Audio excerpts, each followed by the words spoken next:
한강 작품을 통해 보는 우리 문학비평가 마가복음 오신 모든 분들 진심으로 환영합니다. 우리 잠시 기도하고 시작하겠습니다. 아버지 감사합니다. 오늘 함께 모여서 우리 문학비평가 마가복음이라고 하는 그 주제, 그리고 특별히 성경을 어떻게 읽어야 참 그리스도인이 되는가라고 하는 중차대한 질문을 가지고 오늘 같이 공부를 하려고 합니다. 주님께서 우리의 마음을 모아주시고 또 오늘 함께 나누는 이야기를 통해서 우리 신앙이 더욱더 주님 안에서 신실해지는 귀한 시간 되게 역사해 주시옵소서. 시작하는 시간부터 마치는 그 시간까지 주님 우리와 함께 하실 줄로 믿으며 예수님의 이름으로 기도합니다. 아멘. 오늘 이렇게 오셔서 감사하고요. 우리 성경을 어떻게 읽어야 참 그리스도인이 되는가라고 하는 중요한 질문을 가지고 우리 같이 오늘 이야기를 좀 나눠보려고 합니다. 제가 여러분들한테 이렇게 핸드아웃을 나눠드렸는데요. 여기에 나와 있는 내용들이 제가 오늘 여러분들과 함께 나눌 그러한 이야기들을 다 거기다 실은 거니까 그거를 참고하시면서 이렇게 보시면 될 것 같아요. 처음에 나와 있는 이 용어가 토착화라고 하는 말입니다. 이 말을 좀 들어보셨을까요? 토착화? 토착화. 뭔가 이렇게 우리 것으로 만드는 거죠. 우리 것으로. 남의 것이 아니라 진짜 우리 것으로 만드는 것을 토착화라고 표현을 합니다. 그래서 이 복음이라고 하는 것도 우리 각자의 삶의 자리에서 이게 해석이 되고 재구성이 되게 되어 있어요. 그러니까 우리가 성경이라는 것을 받았지만 그것이 우리 한국 사람한테 오면은 우리 한국 사람에 맞게끔 해석이 되고 재구성이 될 수밖에 없습니다. 제가 이제 여러 가지 책을 읽고 있습니다만 여기 보면 이제 교부 문헌 총서라고 이게 카톨릭 분도 출판사에서 나오는 전집 쫙 이제 그 교부 시대 때 글입니다. 근데 여기 재밌는 글이 있어요. 여기 처음에 이제 여기다 써놨습니다만 처음에 이제 소개하는 그 글에 보면은 이런 이야기를 해요. 이상하게 들릴지 모르지만 한국 교회 신학의 토착화에 도움이 될 수 있다. 그러니까 이 교부 문서를 살펴보면 토착화에 도움이 된다 이런 얘기를 합니다. 그러니까 이제 여기 이제 이거를 기획하시는 이 학자분들도 사람들한테 이상하게 들릴지 모르지만 이게 토착화에 도움이 된다 이렇게 표현을 하는 거예요. 왜 그런지 이제 오늘 우리가 좀 살펴볼 텐데 여기 보면은 한국 교회 신학에 이제 토착화가 도움이 된다. 교부 시대는 사도들로부터 전수받은 그리스도의 복음이 그리스 로마 문화에 정착되는 시기라고 할 수 있다. 그 말은 뭐냐면은 이 복음이 그러니까 성경이 헬라 문화 그리고 로마 문화로 가면서 그들에게 맞게끔 그것이 토착화됐다는 뜻입니다. 그러니까 헬라 문화권에 토착되는 시기가 언제냐? 바로 저 교부들 우리가 잘 아는 저런 아우구스티누스라든지 이런 분들이 활동하던 그 시대가 이 복음이 그들의 문화 속에서 토착화되던 시기이기 때문에 저거를 읽고 공부하다 보면은 그러면은 우리 한국 사람은 이 복음을 우리 한국 사람에 이렇게 맞게끔 토착화를 하면 되겠구나. 그런 그 아이디어를 얻을 수 있다라고 표현을 하는 겁니다. 이 교부는 누구냐면은 여기는 이제 우리가 잘 아는 아우구스티누스라든지 테르툴리아누스라든지 아까 제가 설교 시간에 얘기한 이그나티우스라든지 언제냐면 이제 성경에 보면은 예수님이 계시고 그리고 그 외에 사도들이 있었잖아요. 사도들이 다 죽고 나서 그 이후에 이제 2세기, 3세기, 4세기 그때 기독교가 초기에 이제 발전이 됐던 때 활동했던 교회의 지도자들이 있습니다. 그런 분들을 이제 교부다 이렇게 표현해요. Church Fathers다. 그러니까 뭐냐면 교회가 생겨날 때에 큰 아버지처럼 역할을 했던 분 그런 분들은 이제 교부 Church Fathers라고 이제 표현을 해요. 그런 분들을 교부라고 얘기를 해요. 2세기, 3세기, 4세기에 기독교 신앙을 세웠던 그분들. 근데 그분들이 되게 헬라 문화권에 있었고 그리고 이 아고스티누스 같은 경우는 라틴 문화권에 있었잖아요. 그러면서 이분들이 한 일이 뭐냐면 자기들의 문화권에 맞게끔 기독교 신앙을 토착화시킨 겁니다. 그게. 그러니까 이 개념이 굉장히 중요합니다. 왜 그러냐면 기독교는 우리 그리스도교는 토착화의 과정이 있어요. 처음에는 복음이 그러니까 예수 그리스도께서 오셔갖고 누구한테 전해졌어요? 그 유대인들한테. 그걸 히브리 문화권이라고 그러잖아요.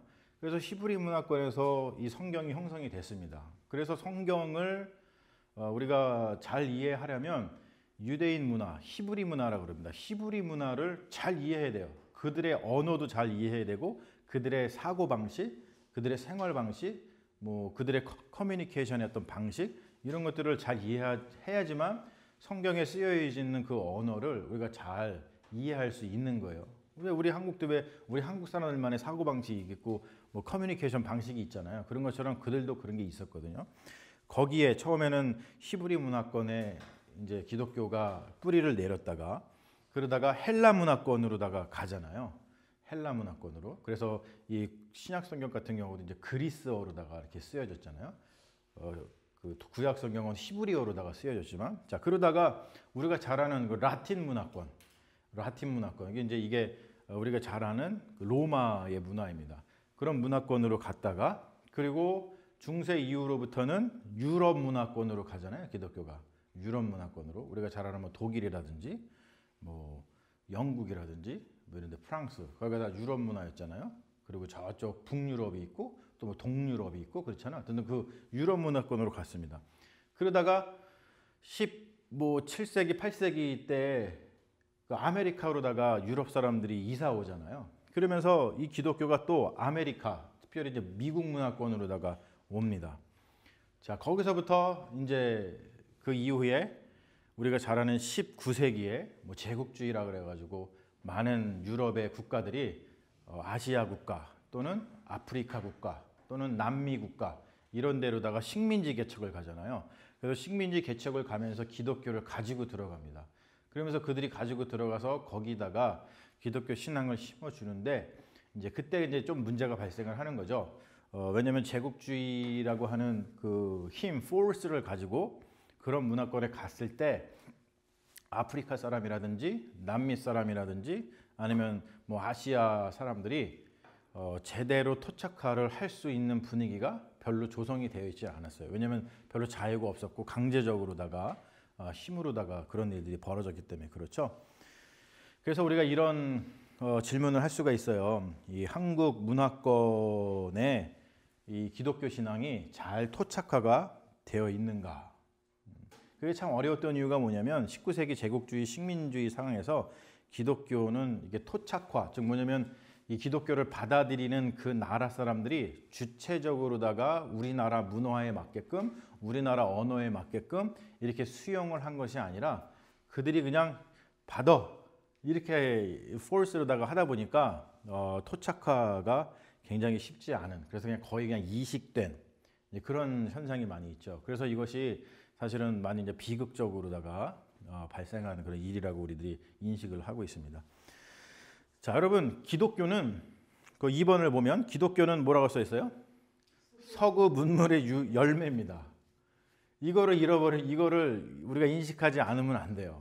이게 왜 중요하냐면 헬라, 라틴, 유럽화 그리고 미국화 이렇게 이제 기독교가 그들의 토착화로 되다가 한국 기독교는 물론 이제 한국 기독교가 받아들인 게 1900년대 뭐 우리가 흔히 1880 뭐 4년 뭐 이때 뭐 아펜젤러하고 뭐 언더우드가 배를 타고서 와가지고 개신교를 전했다 뭐 이렇게 뭐 역사적으로 알고 있잖아요.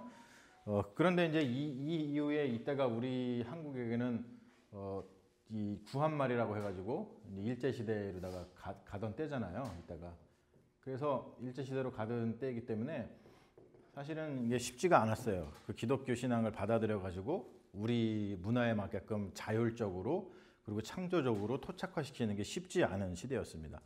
그러다가 해방이 되고 나서는 전 세계의 문화가 어떻게 바뀌냐면 미국 중심의 문화로 바뀌잖아요.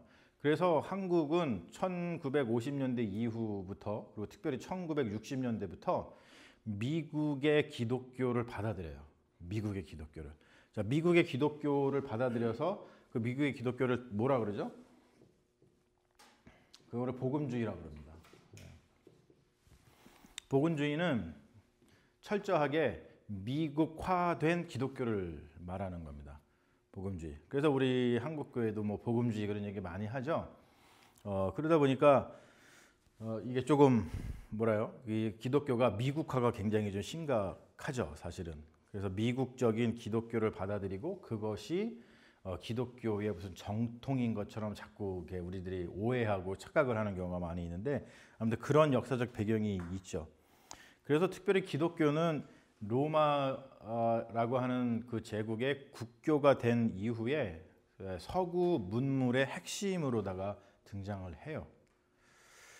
자, 근데 이제 이게 왜 중요하냐면 서구 문물이 왜 거기에서 기독교가 이제 뿌리가 깊어지고 또 이렇게 융성해지고 거기서 많은 신학적 발전이 있고 뭐 여러 가지 논의들이 있고 그런 것이 왜 중요하냐면 3번에 보면은 플라톤 철학이죠. 자, 서구 문물의 기본값, 디폴트, 그리고 서구 문물의 토대는 플라톤 철학입니다. 이거를 우리가 굉장히 사실은 좀 심각하게 그리고 또 아주 진지하게 들여다볼 필요가 있어요. 니체 같은 분은 뭐라고 표현하냐면 기독교는 플라톤 철학의 대중화다 이런 말을 합니다. 이 말 들어보셨어요 혹시? 제가 몇 번 얘기한 적이 사실 있긴 한데 기독교는 플라톤 철학의 대중화다. 되게 그만큼 뭐예요? 기독교는 서구에서 발전된 건데 그러다 보니까 그 기본값이 플라톤 철학인데 그것하고 엄청 짬뽕이 됐다 그런 뜻이에요. 이게 쉬운 말로 표현해서. 그리고 화이트헤드라고 하는 유명한 또 철학자는 뭐라고 표현하냐면 서양 철학은 플라톤 철학의 각주이다 이렇게 표현합니다. 제가 공부를 좀 해보니까 진짜 맞아요. 뭐냐면 서양 철학은 플라톤 철학이 기본이고 플라톤 철학의 긍정적이냐 플라톤 철학을 긍정적으로 받아들여서 철학을 했느냐 아니면 플라톤 철학을 비판하면서 철학을 했느냐 그 두 갈래로 쫙 갈립니다. 이게 철학이 그래요 실제로. 그래서 화이트헤드가 정말 중요한 말 했구나. 서양 철학은 플라톤 철학의 각주다. 다 그냥 플라톤 철학에서 그냥 다 나왔다는 뜻입니다. 그리고 포이어바흐라든지 니체라든지 마르크스, 버틀런트 러셀 유명한 수학자잖아요. 버틀런트 러셀. 이분은 쓴 책 중에 어떤 책을 썼냐면 나는 왜 기독교인이 아닌가 이런 책을 썼어요. 나는 왜 기독교인이 아닌가 그런 책을 썼어요. 그래서 제가 옛날에 벌써 이 책을 읽어본 지 한 30년 된 것 같아요. 근데 그때 읽으면서 저도 왜 이 기독교 정말 좋은데 왜 이 사람은 이런 말을 하지? 버틀런트 러셀은 정말 유명한 수학자인데 그 영국 사람이죠. 근데 기독교 이렇게 좋은데 30년 전이니까 저도 뭐 이제 아직 학문이 짧을 때니까 왜 이런 얘기를 쓰지? 잘 이해를 못했어요. 왜 지금은 알겠어. 왜 그 말 썼는지 지금 내가 아니까 이제 써는 건데 버트런트 러셀 같은 경우 그런 거하고 그리고 간디가 한 말 유명한 거 있죠. 간디.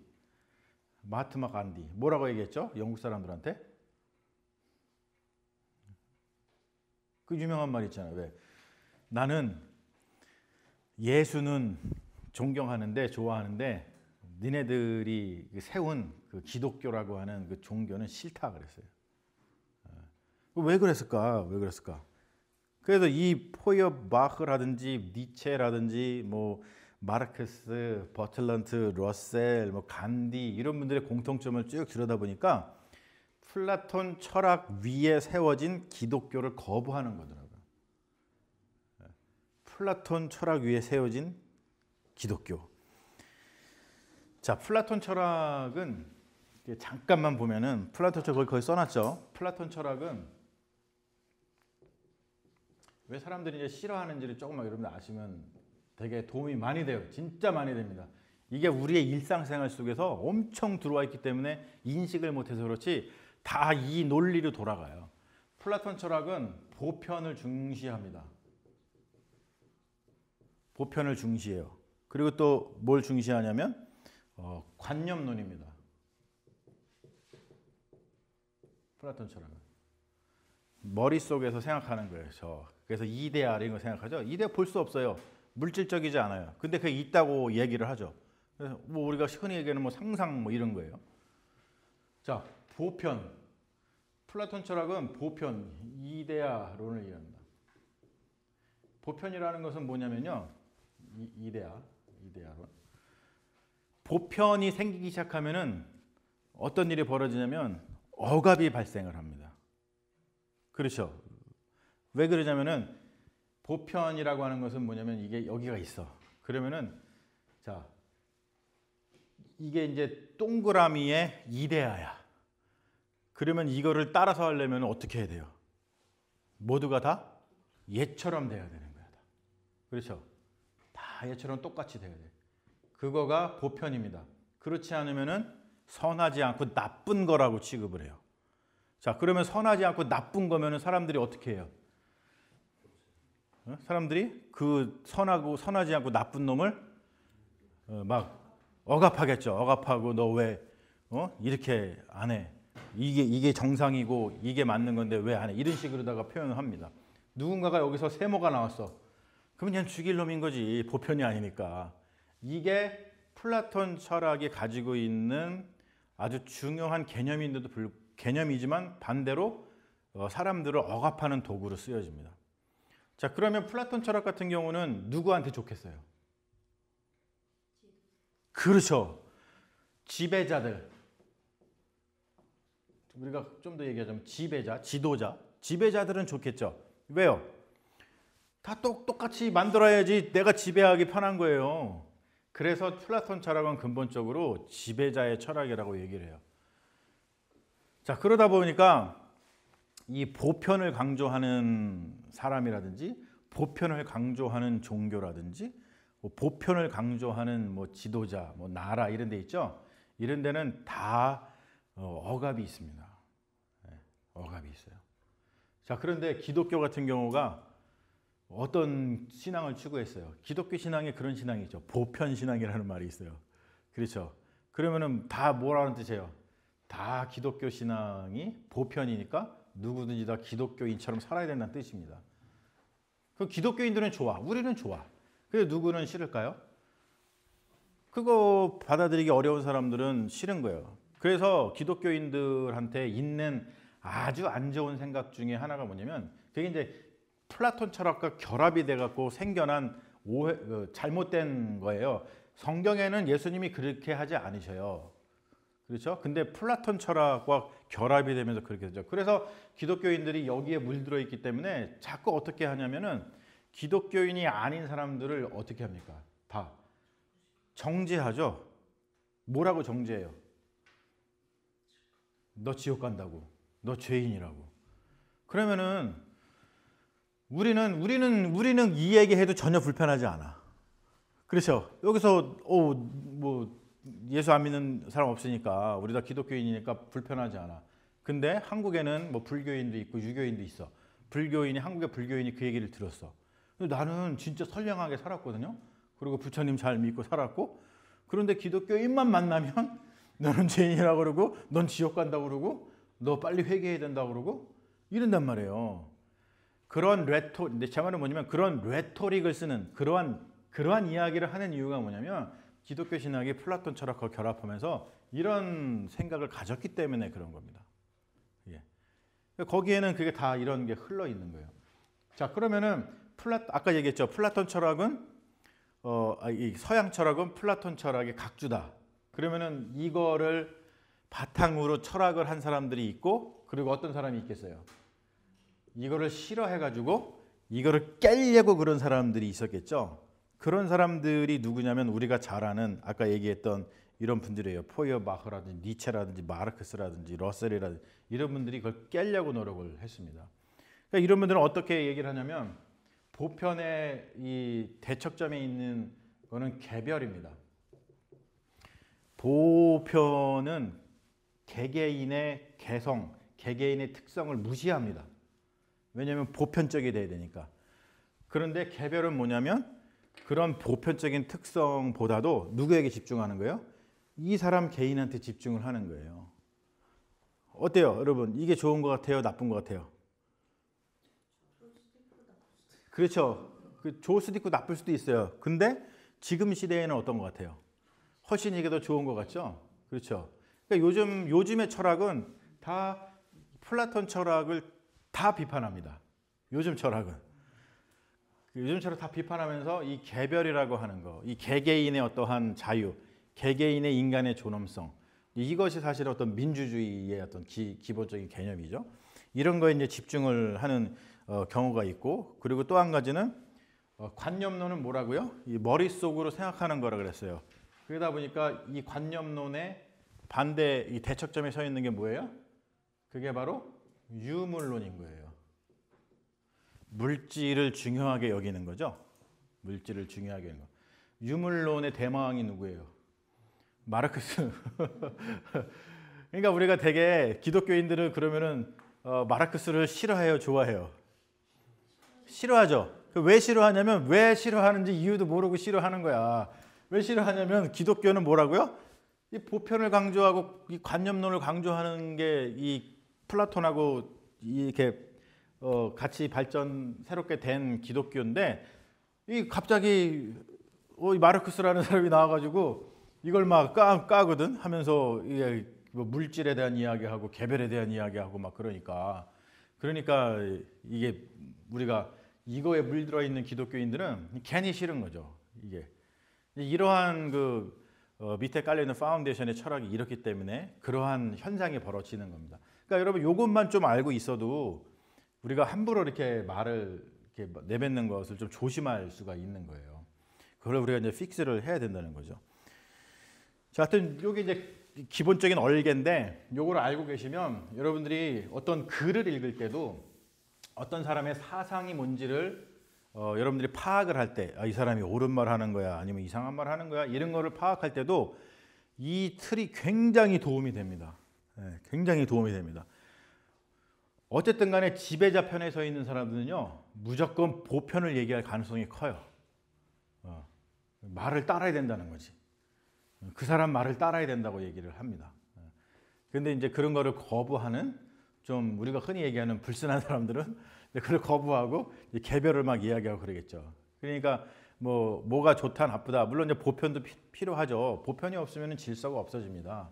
진짜 쉽지 않아요. 그러니까 이제 우리가 어느 정도 그걸 잘 이렇게 조화롭게 해야 되는데, 어떠한 입장에 서서 이 사람이 이러한 주장을 하고 있는지를 파악할 수 있는 굉장히 중요한, 아주 유용한 도구로 여러분들에 쓰일 수 있는 부분입니다. 자, 그러면은 궁극적으로 이 얘기를 해보죠. 기독교 신앙이 요즘에 애니 욕을 먹어요. 그렇죠? 왜 욕을 먹죠? 기독교 신앙이 왜 욕을 먹어요?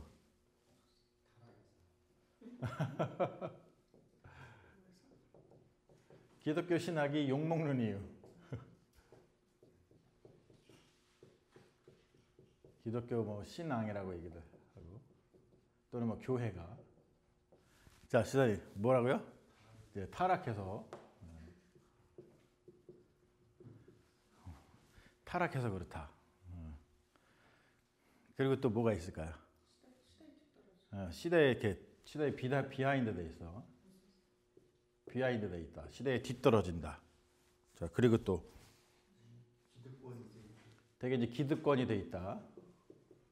그리고 보수적이다. 되게 독선적이다. 위선적이다.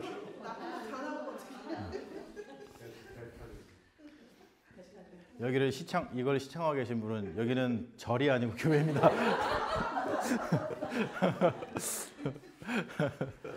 아주 그냥 신랄한 비판이 교회에서 나오고 있습니다. 여기는 교회입니다. 아주 신랄한 비판이 여기 나왔죠. 이렇게, 그렇죠? 우리가 보는데 엄청 욕먹고 있어요. 여러분, 그런 근본적인 이유가 있어요. 이유가. 그 근본적으로 왜 그렇게 되냐면, 결론적으로 얘기하자면은 지금 시대에 맞지 않은 옷을 입고 있어서 그래요. 지금 시대에 맞지 않은 옷을 입어서. 그러다 보니까 타락도 하는 거고, 비하인드 돼 있는 거고, 기득권이 돼 있는 거고, 보수적으로 느껴지고, 독선적으로 느껴지고, 위선적으로 느껴져요. 지금 시대에 맞지 않아요.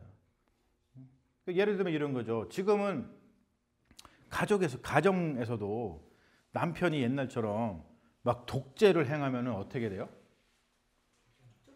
쫓겨나잖아. 그렇죠? 맞지는 않아? 맞기도 해. 보면 요즘 맞는 사람도 있어. 시대에 맞지 않는 행동을 남자들이 집에서 해. 그러면 쫓겨나거나 맞거나 아니면 가정이 파괴되거나 이게 할 수 없어요. 우리 시대에 지금 맞는 행동을 해야지. 그렇잖아요. 똑같은 현상이 일어나는 거예요. 지금 기독교가 왜 자꾸 이렇게 욕을 먹냐면 시대에 맞지 않은 옷을 입고 있어요. 그 옷이 어떤 옷이라고요? 그게 플라톤 철학을 입은 옷이에요. 그게 사실은. 왜 그런지를 한번 볼게요. 자, 보면은 플라톤 철학의 영향을 받을 수밖에 없었죠. 왜냐하면은 기독교가 이제 히브리 문화권에서 어디로 갔다 그랬어요? 헬라와 라틴으로 갔잖아요. 이건 명백한 우리 그 세계사에서 우리 알 수 있는 얘기잖아요. 그래서 변형이 됩니다. 그렇게 그냥 걔네들에 맞게끔 토착화가 된 거죠. 자, 그러면은 여러분 생각해 보세요. 헬라 문화권하고 라틴 문화권에서 그들에 맞게끔 토착화되었던 기독교는 그들 문화권에서 문제가 있었을까요? 없었을까요? 문제가 물론 있었겠지만 별로 문제가 되지 않았을 거예요. 그렇죠? 그래서 그들은 기독교 신앙을 받아들이는데 큰 어려움을 느끼지 못했습니다. 그런데 이게 이제 그때는 맞고 지금은 틀린 거예요. 변화된 시대에 맞지 않는 옷을 입게 되는 거죠. 아직도 플라톤 철학의 영향에서 이 벗어나지 못한 이 서구 기독교를 저희들이 이제 보게 되는 건데, 자, 왜 그게 뭐냐면은 우리 한번 볼게요. 이 간략한 플라톤 철학을 우리가 한번 볼게요. 자, 보면은 플라톤 철학은 초기의 철학이 있고 중기의 철학인데 이게 좀 바뀌어요. 그 이유가 있습니다. 자, 플라톤 지금 얘기를 하고 있는데, 자, 초기의 철학이 있고 중기의 철학이 있는데, 초기의 철학은 우리가 그 소크라테스의 변명이라는 그 플라톤의 그 책 그래도 좀 아실 거예요. 이 법정의 소크라테스죠. 이때 이 법정에서 소크라테스 변명이라는 책에서 플라톤의 얘기입니다. 다 소크라테스의 입을 빌려서 얘기하는 거지만 다 이 플라톤의 그 생각이에요. 뭐라 그러냐면 죽음이 삶보다 나은 것 같지만 하지만 정말로 그런지는 죽어봐야지 알지, 이렇게 얘기를 합니다. 이게 그런데 중기의 철학이 담겨 있는 것이 이 책이에요, 여러분. 파이돈이라고 있죠. 소크라테스 변론도 있고 파이돈이라고 하는 책이 있잖아요. 읽어보면은 이제 거기서 나와요. 이게 이제 그 소크라테스 전집이에요. 플라톤 전집이에요. 이제 플라톤 전집이 다 있어갖고 다 읽는데, 자, 저기 보면은 뭐라고 나오냐면 크리톤, 감옥에 갇혀 있어요. 지금 소크라테스가. 플라톤이 하는 말입니다. 크리톤, 우리는 아스클레피오스에게 닭 한 마리를 빚졌네. 잊지 말고 갚아주게. 이게 무슨 말인지 모르겠죠. 전혀 모르는 말이에요. 그렇죠? 이말 들으면. 근데 이게 무슨 말이냐면 이 아스클레피오스가 죽음의 신인 거예요. 그래가지고 뭔가 이렇게 내가 뭐 장례를 지냈거나 뭐 하면은 이 사람한테 이 신한테 닭을 받게 되는 거예요. 그러니까 이제 죽음을 앞두고서 뭔가를 깨달은 거예요. 이 소크라테스가 지금 자신이 죽음을 통과해서 삶이 통과해서 삶이 이제는 그 질병의 속에서 우리의 삶이 질병 속에 있다가 이제 해방됐다. 그래서 몸이 죽음으로써 영혼이 감옥에서 벗어나서 천상으로 돌아간다라고 하는 생각을 합니다. 이렇게 플라톤의 생각이 바뀐 이유가 뭐냐면은 거기 3번부터 쭉 약간 간략하게 그 역사가 있는데, 플라톤이 기원전 390년경에 플라톤이 이탈리아 남부로다가 긴 여행을 떠나요. 근데 거기서 피타고라스주의자들을 만나요. 피타고라스 아시죠? 피타고라스의 정리. 뭐 세변의 합은 뭐다 이런 거 있잖아요. 그 수학을 했던 사람들인데 그 사람들을 만나서 그 사람들의 생각에 감화를 받고 종교적 회심을 합니다. 플라톤이. 그러니까 초기에 때는 생각하지 않았던 것을 중기 때 피타고라스 학파의 사람들을 만나서 생각이 바뀌게 되는 거예요. 그래서 피타고라스 같은 경우는 철학, 필로소피아, 지혜를 추구함, 또는 철학자, 필로소포스, 지혜를 추구하는 사람, 이런 말을 처음 했던 사람인데, 피타고라스가 지혜라고 부른 것의 핵심이 수학입니다. 수야말로 만물의 아르케, 시원, 지배자라고 생각을 했어요. 그래서 피타고라스는 음악 속에서 수학이 들어있다고 생각을 하고 음악이 수의 신비를 가르쳐준다 생각을 해갖고 이제 굉장히 음악을 사랑하고 중요하게 여겼고, 그리고 천문학도 수학적 질서를 가진다고 생각을 했어요. 그러면서 피타고라스가 어떤 생각을 했냐면 수학적 질서가 인간의 내부에도 있다, 그런 생각을 합니다. 그 질서를 관장하는 것이 영혼이다, 이렇게 생각을 합니다. 영혼. 우리가 되게 영혼 얘기 많이 하죠. 영혼, 구혼 막 이런 얘기 하잖아요. 그 영혼에 대한 이야기를 여기서 합니다. 그러면서 피타고라스가 영혼이 원래는 저 천상 세계에 있었었는데, 천상 세계에 이제 영혼이 원래는 있었어요. 근데 이 영혼이 지상 세계로다가 떨어지면서 이 영혼이 어디에? 육체. 우리 지금 육신을 갖고 있잖아요. 육체에 갇혀 있다라고 생각을 했습니다. 갇혀 있다라고 생각을 했어요.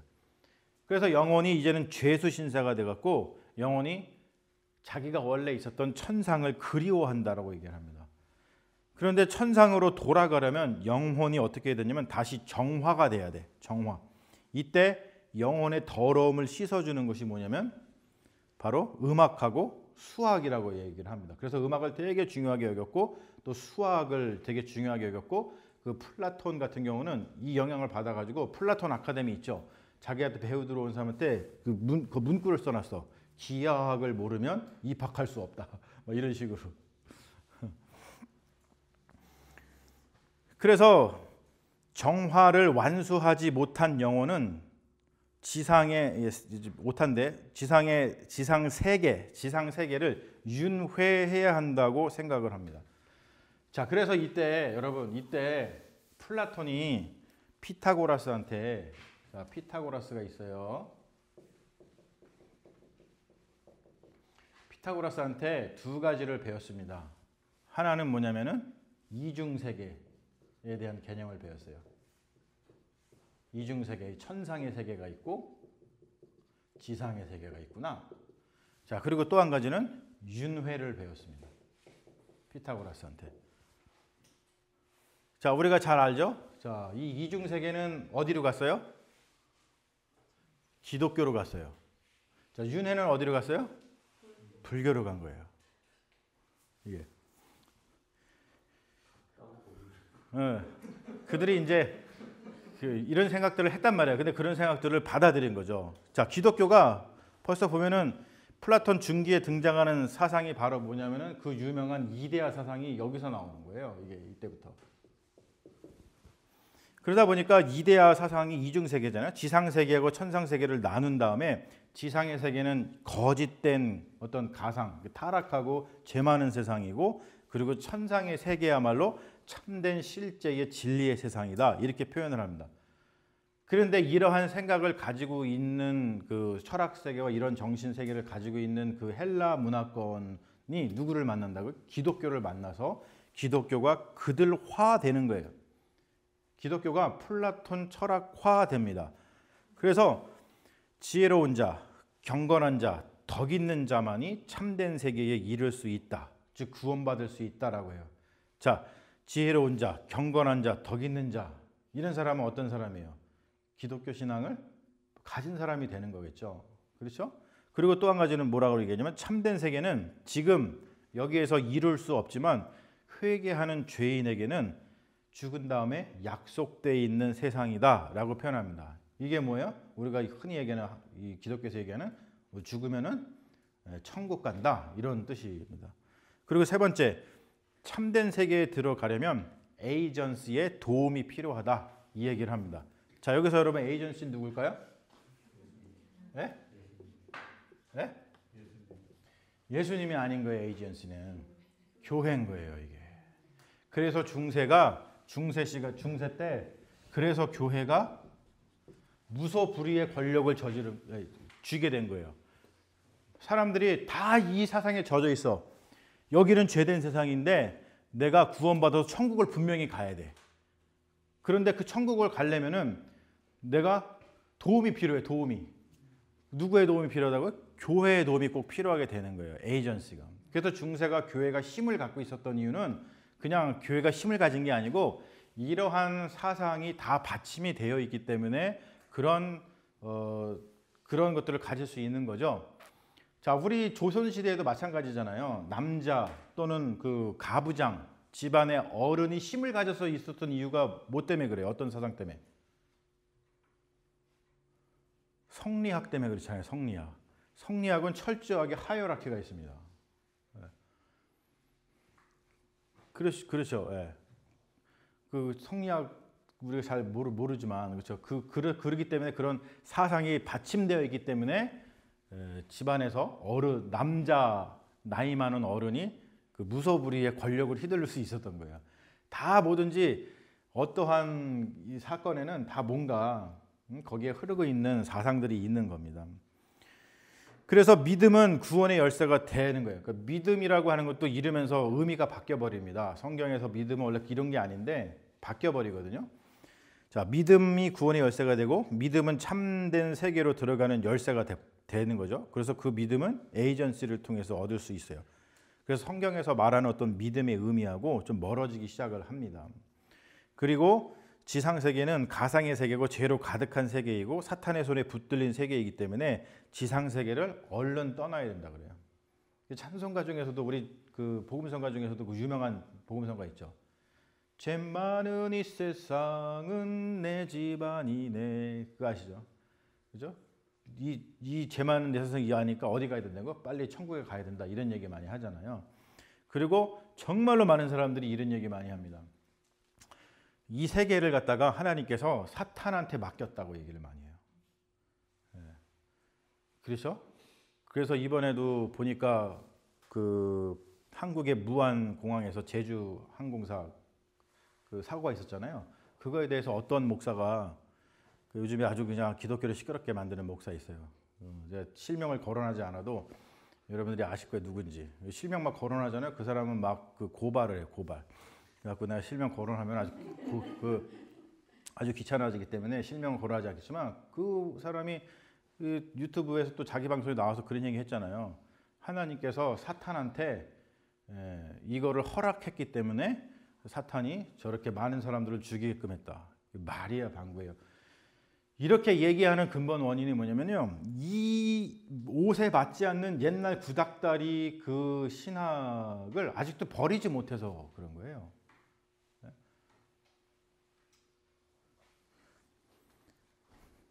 그래서 예수는 우리를 이 거짓된 지상, 가상의 세계로부터 구원하기 위해서 오셨다.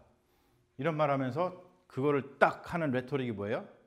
예수 천국, 불신지옥 이렇게 나가는 겁니다. 자, 이 체계에서는 예수 천국, 불신지옥이 맞아요, 안 맞아요? 이 체계, 지금 말한 이 플라톤 체계에서는 맞아요, 안 맞아요? 굉장히 말좋고 진리잖아요. 거기가 이거가 진리라고 믿는 사람들은 정말 진리라고 생각하고 그렇게 표현을 하는 거예요. 그러니까 말릴 수 있어요, 못 말려요? 못 말려 이런 사람들은 못 말려요. 이런 사람들을 말릴 수 있으려면 어떻게 해야 되냐면 방법이 없어. 죽어야 끝나. 내가 보기엔 그래요. 하지만 중간에 이렇게 우리가 좋은 선생님을 만나갖고 공부를 하면서 이게 어디서부터 뭐가 잘못됐는지 우리 오늘 설교 시간에도 그랬잖아요. 주님께서 그러시는 에베소 교회한테 기억해봐라. 어디서부터 잘못됐는지. 그런 지혜가 우리에게 있어야 돼요. 지금 이렇게 기독교가 욕을 먹고 있고 기독교가 이렇게 지금 대사회적으로다가 힘을 잃고 뭐 세력이 없어지고 교회가 막 문 닫고 뭐 기독교를 개독교라 부르고 뭐 하도 지탄을 많이 받는 이 시대인데 그러면 우리가 생각해봐야 돼요. 왜 그러지? 이런 생각조차도 없는 거죠. 이런 사람들은 어떻게 생각하겠어요? 그 사람들은 그러면은 오히려 그들을 탓하겠죠. 아니 왜 우리를 욕하지? 우리는 뭐 완전 진리 편에 서가지고 예수 천당 불신지옥 이야기하고 있는데 왜 우리를 갖다 뭐라 그러는 거야? 저 이상한 놈들 하면서 그들을 또 이상한 마귀로다가 생각을 하면서 그들을 정죄하고 비난하고 손가락질 하는 거 아니겠어요? 그러니까 이게 비정상적으로 지금 신앙이 돌아가고 있기 때문에 이렇게 놓아두면 안 된다라는 생각을 너무 절실하게 요즘에 갖는 거예요. 거기다가 요즘에는 이 유튜브라든지 뭐 다른 SNS 너무 발달이 돼가지고 그냥 가짜 뉴스가 그리고 잘못된 지식과 신앙이 순식간에 퍼져버리고 회복이 잘 되질 않아요. 그래서 제가 마음먹은 게 뭐냐면 쟤네들도 저렇게 열심히 오염시키고 있는데 우리는 열심히 정화시켜야겠다. 그런 생각을 갖는 거죠. 힘들지만 우리 열심히 하자. 그래서 이런 생각을 갖게 되는 겁니다. 5번에 보면 제일 안 좋은 기독교 신앙의 형태 나와 있죠. 자, 뭐라고 나와 있어요? 제일 안 좋은 신앙의 형태가 뭐라고요? 자, 제일 안 좋은 형태가 뭐냐면 이데올로기적 신앙. 자, 이데올로기적 신앙은 뭐냐면 이데올로기를 가지고 신앙을 만드는 거예요. 쉽게 해가지고 이런 거죠. 성경 해석을 그렇게 하는 건데 한국 같은 경우는 이것 때문에 안 돼. 모든 게 다 일로 빨려 들어가. 그냥 좀 뭐라 그러면은 뭐라 그래 이게? 빨갱이. 이데올로기잖아요. 대화가 안 돼. 일단은 뭘 하다가 빨갱이 얘기 나오잖아요. 대화가 안 돼. 그 다음부터 뭐가 돼요? 그 다음은 싸움만 일어나 싸움만. 이게 이데올로기. 이런 이데올로기로 신앙을 형성하는 거. 이건 진짜 안 좋은 신앙입니다. 성경으로부터 주님께서 우리에게 무슨 말씀을 하셨는지를 면밀히 살펴서 그걸 통해서 신앙을 형성해야 되는데 그게 아니라 이데올로기를 상정해 놓고 거기에다가 맞추는 거죠. 그걸 자기네 마음대로 해석해 버려서 그렇게 바꿔버리는 거예요. 요즘에는 또 동성애 문제 딱 나오면은 다 스탑돼 버려 갑자기. 성경에 대해서 나오는 게 아니라 그냥 그거 얘기하면 끝이에요. 그냥 뭐 싸움 일어나고 분란 일어나고 다 싸우는 거죠. 이런 신앙은 정말 이게 아주 안 좋은 신앙의 형태입니다. 자, 그리고 두 번째 안 좋은 신앙이 뭐라고요? 거기 써 있죠? 크게 해보세요. 탈역사적 신앙. 자, 여러분 탈역사적 신앙이라는 게 뭔지 아시죠? 역사가 있는데 역사랑 나는 상관없어. 역사랑 인게이지를 하지 않는 거야. 안 좋은 신앙입니다. 이거는 정말로. 쉽게 해서 이런 거예요. 한강 작가가 쓴 작품들이 있죠. 많이 있죠. 그중에 두 가지는 한국의 역사와 인게이지한 작품이에요. 그 하나가 뭐죠? 소년이 온다. 그거는 어느 역사? 그렇죠. 5.18 광주 민주항쟁. 그리고 또 한 가지는 작별하지 않는다. 그것은 언제요? 제주 4.3 사건입니다. 인게이지 하잖아요. 역사하고. 그래서 그거를 표현하잖아요. 그래서 그들이 당한 슬픔을 표현해 주잖아요. 성경은 기본적으로 역사 인게이지적이에요. 역사를 벗어나가지고 탈해가지고 성경을 서술한 게 하나도 없어요. 심지어 우리가 지금 2025년도에 열심히 한번 기독교 신앙이 너무 그냥 막 잘못되어 있으니까 다시 한번 우리가 열심히 해보자 해서 보고 있는 요한계시록조차도 많은 사람들이 탈역사적으로 요한계시록을 읽잖아요. 그래서 뭐 미래에 대한 이야기고 뭐 이런데 그렇지 않아요. 철저하게 그 시대에 그 교회들이 그 로마의 지배 아래서 핍박받으면서 경험하고 뭐 교회가 힘들어지고 했던 그 경험, 역사 인게이지적으로 쓴 게 그게 요한계시록입니다. 근데 그걸 묵시로 써요. 묵시. 그렇게 안 쓰면 어떻게 되니까? 잡혀가니까 권력자들이 잡아갈 거 아니에요. 여기 보니까 나를 지금 욕하네? 그러면 권력자들이 가만 놔두겠어요? 아니죠. 잡아가겠죠. 감옥에 갖고 가면 죽이겠죠. 그러니까 묵시라고 하는 문학 형식을 빌어가지고 지금 현대 역사 우리가 경험하고 있는 역사의 질곡들 거기에 인게이지 해가지고 기록한 게 요한계시록입니다. 심지어 요한계시록까지 그래요. 성경은 그렇지 않은 게 하나도 없어요. 그런데 자꾸 기독교인들은 이상하게 탈역사적인 얘기를 합니다. 왜 그럴까요? 아까 얘기했던 플라톤 철학의 영향 때문에 그래요. 자꾸 저 세상, 여기는 죄된 세상이고 나쁜 세상이니까 우리는 자꾸 저 세상만 생각해야 돼. 그러니까 지금 시대 역사에서 벌어지는 일은 우리랑 상관없는 거야. 여기서 뭐 누가 죽어나가도, 여기서 누가 고통을 당해도, 여기서 어떤 나쁜 일이 벌어지고 불의가 벌어져도 나는 상관이 없어. 왜? 나는 예수 믿고 구원받아서 어디 갔으니까? 천국 갔으니까 땡! 이러고 만다는 거죠. 그거는 정말 잘못된 신앙이고 기독교 신앙이 아닌 거예요. 성경은 그런 얘기를 한 적이 없어. 여러분, 이 탈역사 신앙이 정말 안 좋은 게 뭐냐면 지배자들이 제일 좋아합니다. 왜요? 자기네들이 세상에서 막 개판치고 막 자기들 마음대로 해도 관심을 갖지 않거든. 그러면 지배자들이 좋아하겠죠. 내가 나쁜 짓을 막 하고 하는데 뭐 전혀 신경 쓰지 않아. 뭐 저항하지도 않고 반항하지도 않아. 그 지배자들이 좋아하는 겁니다.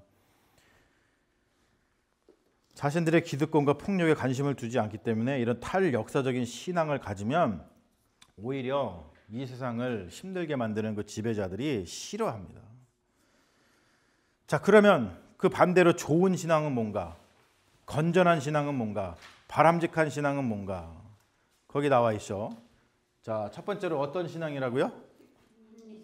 자, 합리적인 신앙.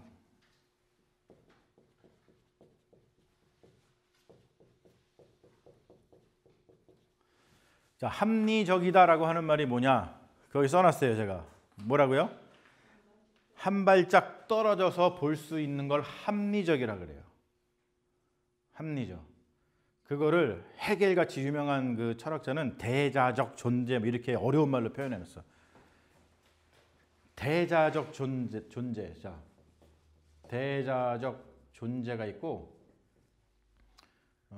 즉자적 존재가 있어요. 즉자적 존재는 그냥 자기 안에 갇혀 있어갖고 자기로부터 한 발짝 떨어져서 자기를 볼 수 없어. 대부분의 좀 다른 존재들이 좀 그렇긴 하죠. 뭐 아니면 아닐 수도 있어요. 이거 우리가 모르니까 그런데 나무를 생각해서 나무가 나는 왜 나무일까? 나는 왜 바람이 불면 이렇게 흔들리지? 나는 왜 바람이 불면 이렇게 소리를 내지? 하면서 자기 자신을 한 발짝 떨어져서 자기를 갖다 봐요. 볼 수도 있어. 우리가 모르는 걸 수도 있어요. 그렇지 않아요? 그렇죠? 네. 개들이 요즘에 그 강아지들 많이 좋아하시잖아요. 근데 아리가 한 발짝 떨어져 갖고 나는 왜 아리일까 이름이. 나는 왜 한국에서 버려졌다가 이렇게 좋은 부모님 만나가지고 미국에 와서 이렇게 호강하고 있을까? 이런 생각을 할까요? 할지도 몰라. 그런데 우리는 되게 이제 그거를 안 할 거라고 생각하죠. 그러니까 뭐냐면 그렇게 한 발짝 떨어져서 생각을 하지 못하는 존재를 즉자적 존재라 그럽니다. 자, 그러한 사람이 있어요, 없어요? 뭐 좀 아주 그냥 열렬한데 이 반응이 아주 답답하신 거지. 누가 그래요? 누가? 여성분들 누가 그래요? 한국에 있어요. 한국에 가 계시는구나. 그래서 답답하죠, 그렇죠? 여성분들 남편들이 지 생각만 하죠. 즉자적 존재, 한 발짝 떨어져서 생각을 못하기 때문에 그런 거예요. 대자적 존재는 뭐냐면 한 발짝 떨어져서 자기를 바라볼 수 있는 사람이에요. 굉장히 합리적인 사람이죠. 그래서 자기가 잘하는 것도 뭔지를 알고 또는 자기가 잘못하는 것도 이런 사람들은 자기 반성이 되니까 내가 이거 잘못하는구나. 그러면 한 발짝 떨어져서 봤을 때 내가 이거 잘못했어. 그럼 이런 분들은 어떻게 하겠어요? 생활을 할 때 이건 내가 잘못한 것 같아. 내가 고쳐야지 라고 하면서 뭔가 좀 소통이 되고 또 삶의 발전이 있고 또 이런 사람하고는 같이 있고 싶잖아요. 이런 신앙을 가져야 된다는 거죠. 그냥 묻어가지고 예수천당 불신지요. 그냥 그거밖에 안 보여. 다른 사람하고 아예 대화가 안 돼. 거기에 갇혀 있어. 이런 신앙을 가지면 어렵습니다. 오히려 그런 신앙을 가진 사람들이 사회를 힘들게 만들잖아요. 안 좋은 신앙이라는 그런 거. 그래서 오히려 우리는 계속해서 한 발짝 떨어져서 볼 수 있는 신앙.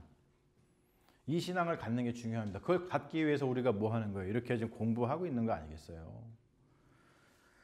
자, 그리고 두 번째는 정말 좋은 신앙은 뭐라고요? 역사 참여적 신앙입니다. 이거는 너무나 당연한 거예요. 왜냐하면 역사 참여적이라는 건 우리가 만들어낸 말이 아니에요. 누가 하셨어요? 누가? 이게 성육신 신학 아니에요. 성육신이 뭔데? 인카네이션이 뭔데요? 하나님이 우리 역사 안으로 들어오셨다는 뜻이에요. 우리 역사와 인게이지 하셨다는 뜻이에요. 그러니까 우리 기독교 신앙은 태생적으로 어떤 신학이에요? 역사 참여적 신앙이라는 거예요. 이거를 너무 잃어버리는 사람이 있어. 왜 이거 잃어버렸냐면 플라톤 철학의 영향을 받아서 잃어버리게 된 거예요. 성경은 그런 얘기 안 해. 예수님이 이 세상은 나쁜 곳이니까 야 우리 빨리 가자고 와가지고 탈출시켰어요 이렇게? 그게 아니잖아. 본인이 들어오셨대요. 그게 우리 기독교 신앙의 정수잖아요. 성육신 신앙. One of us, 우리와 같이 되셨다. 시간 안으로 들어오셨다. 이 공간 안으로 들어오셨다. 와가지고 고난 당하시고 죽음까지 맛보셨다. 우리가 당할 수 있는 모든 걸 당하셨잖아요. 역사 참여적 신학입니다. 그러면은 우리 기독교인들이 어떻게 해야 되겠어? 역사적에서 역사 안에서 벌어지고 있는 일들에 대해서 가슴 아파하면서 그것을 그 어려운 일들 때문에 힘들고 어려워하는 사람들 곁에 서서 그들을 위로해주고 그들이 주님의 은혜를 받아서 구원받을 수 있도록 그들이 정말로 다시 일어설 수 있도록 도와줘야 되는 게 그게 기독교 신앙 아니겠어요? 그런데 엉뚱한 말을 한다고요. 아픔을 당한 사람한테 저거 뭐 주일날 예배 안 가고서는 어디 가서 그렇다? 막 놀러 가서 그렇다느니 뭐 골프 치러 가서 그렇다느니 무슨 뭐 어디가 이게 말입니까 방구입니까? 이런 무지막지한 이상한 얘기를 하는 이유가 바로 건전한 기독교 신앙이 뭔지를 모르기 때문에 그런 거예요. 자꾸 플라톤 철학에 이렇게 경도된 그래서 변형된 이상한 신앙을 가지고 있고 지금 시대에 맞지 않는 옷을 입은 그런 신앙을 갖고 있어서 그렇죠. 성서가 가르쳐준 신앙은 플라톤 철학에 의해서 변형되지 않은 복음이겠죠. 그래서 결국 우리는 성경을 통해서 기독교 신앙을 복원할 수밖에 없어요. 근데 이 일이 지금 굉장히 이루어지고 있습니다. 사실은. 왜냐하면 예전에는 너무 그러한 권위에 사람들이 눌려 있어가지고 성경을 내가 마음대로 해석을 할 수가 없었어요. 더군다나 여러분 카톨릭 같은 경우는 1965년 이따가 제2차 바티칸 공의회를 할 때입니다. 되게 중요한 그 카톨릭 교회의 역사적 사건인데요. 이 전까지 예배 드릴 때 어떻게 했는지 아세요? 전 세계에서 라틴어만 써서 라틴어만. 그 라틴어를 내가 막 지금 내가 여러분들한테 예배 드리는데 라틴어를 막 써가지고 뭐 막 한다고 생각해 보세요. 여러분들은 은혜로울까? 아니 은혜로울 수 있어. 오 저런 언어를 쓰시네. 이야 목사님이 라틴어를 써가지고 예배를 치면 이야 대단하시다. 은혜롭다. 근데 뭐가 안 돼? 이해가 안 돼. 이해가. 그러니까 어떻게 돼요? 그냥 교회 왔다? 갔다. 교회 와서 뭐만 하고 가요? 물만 먹고 가는 거지. 세수하러 왔다가 물만 먹고 가는 거예요. 세수하러 왔다가 물만 먹고 가지요. 그런 것처럼 그냥 와서 그러고 마는 거예요. 근데 1965년도에 아주 중대한 변화를 이루잖아요. 우리 이루지 말고 이제 각자의 언어로 예배를 드리자.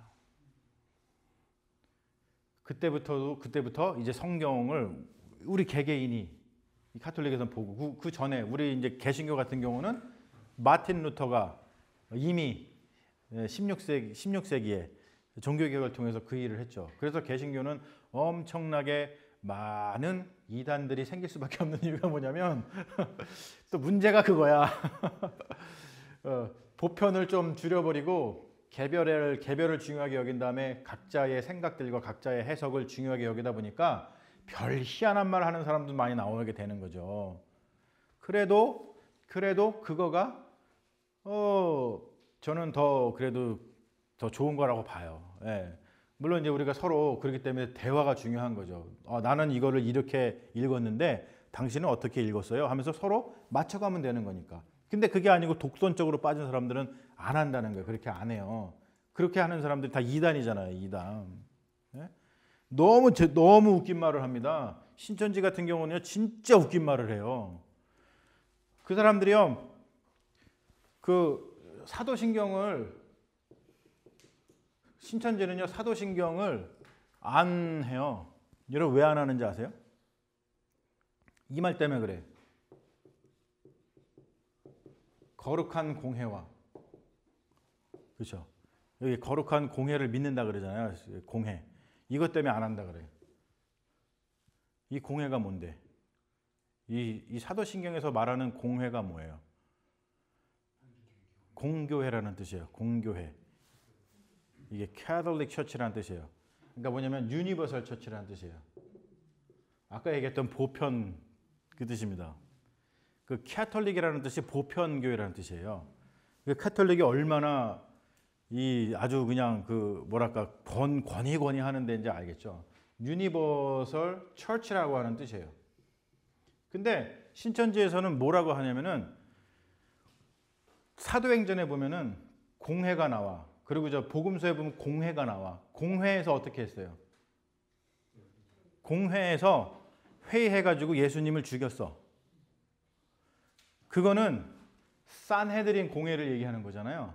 근데 그 공회와 이 공회를 헷갈리는 거지. 공부 안 하는 거예요. 그냥 문자적으로 보는 거지. 그래서 사도신경을 자기들은 고백할 수 없다라고 얘기를 해. 되게 믿음 좋은 것 같은데 되게 무식한 거죠. 그렇죠? 되게 믿음 좋은 것 같은데 되게 무식한 거예요. 이 공회랑 그 공회랑 같냐고. 복음서에서 나오는 공회는 산헤드린 유대인 공회고 사도신경에서 나오는 공회는 유니버설 처치라는 말을 한국말로다가 옮긴 거고 보편교회라는 뜻이고. 여러분 이렇게 우리 무식하게 살면 안 돼 진짜. 그러면 어디 가서 우스워지는 거야 이게. 자기들은 되게 믿음 좋은 것 같은데 되게 무식해. 이러면 안 된다는 거죠. 그래서 결국 우리가 신앙을 복원할 수 있는 것은 성경을 통해서 복원을 가능한 거고 지금은 성경이 굉장히 많이 그 언어, 헬라어 그리고 히브리어 원래 써졌던 언어 그 연구가 굉장히 많이 돼 있어가지고 진짜로 그 성경에서 무슨 이야기를 하고 있는지를 거의 완벽하게 가깝게 이렇게 해석을 해내고 있는 그런 그 시대에 우리가 살고 있어요. 이거는 어떤 거랑 똑같으냐면 그 인간 그 지놈 프로젝트라고 있잖아요. 그 한국말로 인간 게놈 프로젝트라고 그러는데 뭔지 아세요? 옛날에 했던 거 인간 게놈 프로젝트. 그거 모르시나? 인간 게놈 프로젝트. 들어보셨어? 인간 게놈 프로젝트. 지놈. 뭐냐면은 인간의 유전자 있죠? 유전자가 어떻게 구성이 되어 있는지를 다 풀어냈잖아요. 옛날엔 몰랐어요. 인간 유전자가 어떤지, 그리고 개 유전자가 어떤지, 원숭이 유전자가 어떤지, 뭐 쥐 유전자가 어떤지 몰랐어. 지금은 다 알잖아요. 그렇죠? 그런 것처럼 지금 성경을 해석하는 그 능력이 그만큼 이 인간의 그 지놈을 갖다가 다 해석하는 것 정도로다가 많이 돼 있어요. 그 정도로 되어 있는데 그럼 왜 기독교가 이 모양일까요? 왜 그럴까요? 공부 안 해서 그런 것이 사실은.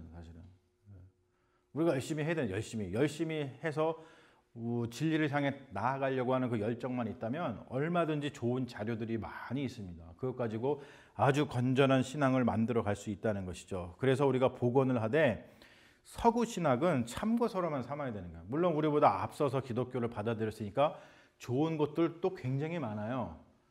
제가 아까 뭐 플라톤처럼 해갖고 굉장히 좀 안 좋은 것만 얘기해서 그런데 그렇지 않고요. 좋은 것들이 엄청 많습니다. 그런 걸 참고 삼아가지고 우리 한국인으로서 또는 우리 이민교로서 이런 또 삶의 자리를 면밀하게 살피면서 우리의 역사, 우리 한국의 역사, 우리 한국 사람들의 역사 그런 걸 살피면서 우리의 신학을 만들어 가야 된다는 것이죠. 그런 거를 토착화, 그리고 이게 건전한 신학이다 그럽니다. 요즘엔 다 이거를 너무너무 갈망합니다. 각 그 민족, 각 나라마다. 자, 그러면 우리가 이제 이러한 그 전체적으로 기독교가 왜 지금 시대에 맞지 않는 옷을 입었는가, 그러니까 왜 이렇게 요즘에 기독교가 엉뚱하게 이렇게 아까 얘기했듯이 안 좋은 일들이 많이 있는가라는 것을 그 근본을 여러분들이 좀 이해했을 거라고 생각을 해요. 그러니까 맞지 않는 옷을 입고 있는 거예요. 옛날 고려짝의 그 플라톤 철학을 바탕으로다가 그것도 또 서구에서만 발전되어 온 이제 그런 것들만 가지고서 그걸 갖다가 보편적으로 뭔가를 하려고 하니까 더 이상 이 옷이 맞지 않아. 시대에 맞지 않아요. 그러니까 자꾸 삐그덕거리는 거죠. 그러니까 새롭게 구성하는 게 굉장히 중요하다는 거예요. 자, 그러려면은 우리가 어떻게 해야 되느냐? 일단은 우리가 얘기했듯이 한강 작품을 잠깐만 볼게요. 자, 한강 작품을 여러분들이 읽으셔서 아시겠지만, 자, 이 문학 작품을 보면요, 컨텍스트 없는 텍스트는 없습니다. 문학 작품은 다 어떠한 컨텍스트로부터 탄생을 해요. 문학 작품은 텍스트잖아요. 뭔가 글을 쓰는 거니까 텍스트예요. 근데 그 텍스트는 하늘에서 뚝 떨어지는 것이 아니라 뭔가 컨텍스트가 있어. 역사적 상황이 있어요. 한강 작품도 보면 다 그런 게 드러나 있습니다. 그래서 작품은 현실, 컨텍스트의 반영이고 그리고 그 현실, 컨텍스트, 역사를 해석하는 것이고 또 그거를 재구성하는 겁니다. 그걸 작품이라고 얘기를 합니다. 이게 무슨 말인지 이해되시죠, 여러분? 네? 자, 우리가 비교를 한번 해볼게요. 여러분 한강 작품은 이제 읽으셨겠지만 어떠한 작품을 분석을 하려면 제일 좋은 도구가 뭐냐면 그 작품과 비교할 수 있는 작품을 이렇게 좀 하는 게 좋아요. 자, 우리가 잘 알고 있는 무라카미 하루키가 있습니다. 이번에 한강이 받아가지고 제일 배 아파할 사람이 무라카미 하루키죠. 무라카미 하루키는 뭐 만년 노벨상 후보자잖아요. 이 양반이 쓴 그 노르웨이의 습 상실의 시대라고 옛날에 번역했는데 그거 벌써 제가 읽은 지 30년 됐네 벌써. 1995년도에 읽었으니까. 무라카미 하루키 책, 그러니까 뭐냐면 일본 사람들의 책, 여러분 얼마큼 읽어보셨는지 모르겠는데 일본 사람들의 그 책하고요 한국 사람의 책하고 진짜 다릅니다. 그게 왜 그러냐면요. 자, 여기 이제 한강이 있습니다. 무라카미 하루키의 이 작품 속에 흐르는 그 정서는 뭐냐면 가해자, 트라우마입니다. 여러분, 일본 사람들이 쓴 책 있잖아요. 대부분 다 가해자 트라우마예요. 왜 그럴까요? 가해자였으니까. 이들의 근대사가 그래요. 아시아에서 유일해요. 그래서 여러분 우리 뭐 일본하고 무슨 뭐 외교적 관계하고 막 하잖아요. 우리 진짜 우습게 여기잖아요. 한국 사람들 일본 사람들 제일 우습게 여기는 게 한국 사람들인데 대화가 잘 안 통하고 그들을 잘 이해하지 못하는 이유가 뭐냐면 정서가 달라서 그래요. 같은 아시아인이기 때문에 정서가 비슷할 거라고 생각하잖아요. 절대 그렇지 않습니다. 그 사람들의 책을 읽어보면 알아요. 예, 그거 드러나요. 예. 뭐 설국 뭐 이런 거, 뭐 유명한 그런 소설도 한번 읽어보세요. 그럼 진짜 달라요. 그리고 제가 예전에 비평 서적을 하나 읽은 적이 있는데 일본 그 교수가 쓴 거예요. 문학 비평 서적인데 거기서도 진짜 웃겼어.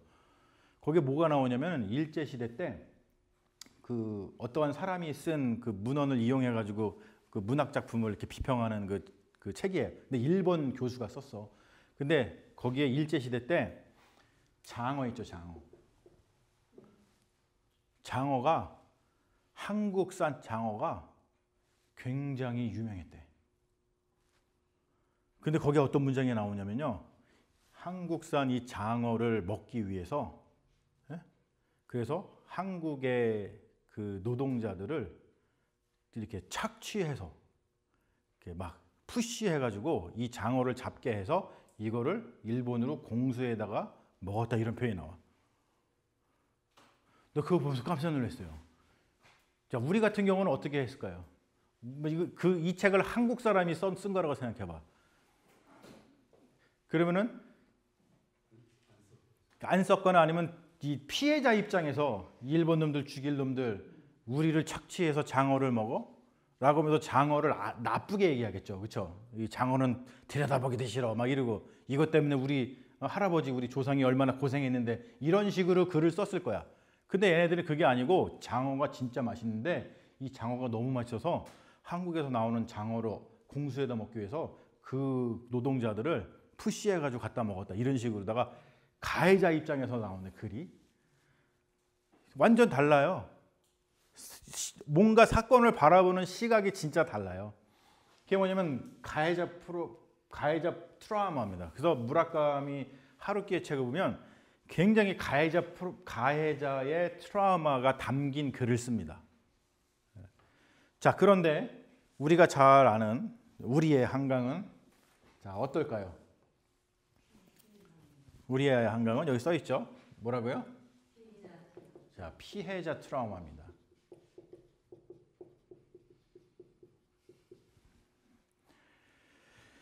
이거를 알고 계시면 한강 작품을 읽으면서 한강이 왜 이렇게 표현하는지를 이해할 수가 있어요. 가해자 트라우마는요, 이 마음이 어떠냐면 길티가 가득 차 있습니다. 길티가 뭘까요? 한국말로? 죄책감, 그렇죠? 죄책감이 가득 차 있어요. 죄의식 굉장히 가득 차 있습니다. 쉐임이 커요.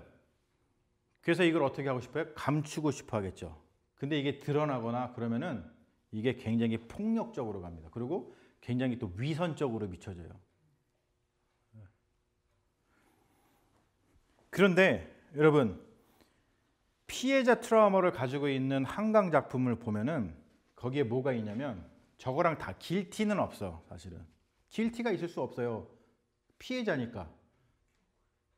그렇죠. 억울하겠죠. 뭐가 있냐면은 앵거가 가득 찼으니까 뭐예요? 막 자해하죠. 그 앵거에 대한 표현이에요. 피해자 트라우마에 대한 표현이에요. 왜 그 자해를 하나? 그렇죠? 그리고 또 심지어는 자살해 막. 왜요? 피해자 트라우마를 그래요. 네? 그리고 또 한 가지는 뭐가 있어요? 거기 써 있어요. fear.